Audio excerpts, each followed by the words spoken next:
నామస్మరణతో పాటు స్తోత్రాలతో స్తుతిస్తున్నాము. కాబట్టి ఈ లైవ్లో పాల్గొన్న ప్రతి ఒక్కరికి అనుగ్రహ సాధనాన్ని పెట్టిన దానికి తగ్గట్టుగానే దానికి సార్థకత తప్పకుండా అందరికీ దొరుకుతుంది. అంత కరుణామూర్తి కాబట్టి ఈ రాత్రులందు ప్రతిరోజు మనం చేసే అనుగ్రహ సాధన అమ్మవారి తలుచుకోవటము, ఒక్క నామం వింటము, ఒకసారి తలుచుకోవడము, మనసులో ఏం చేసి హృదయం నిండుగా అమ్మవారిని దర్శించుకోవడము, ఇది చాలు. ఇంత మాత్రానే ఆ దట్టమైన అమ్మ కరుణ అందరి మీద వర్షంలాగా కురుస్తుంది. కాబట్టి ఆ నమ్మకం ఉంటే చాలు.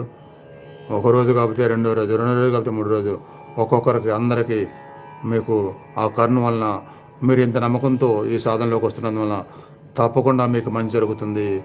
భౌతిక విషయాల పరంగా ప్రశాంతతని మీరు తెచ్చుకోగలుగుతారు. ప్రశాంతత వచ్చే విధంగా అన్ని అనుకూల పరిస్థితులు అమ్మ మీకు కలిగి చేస్తుంది. ఆ తర్వాత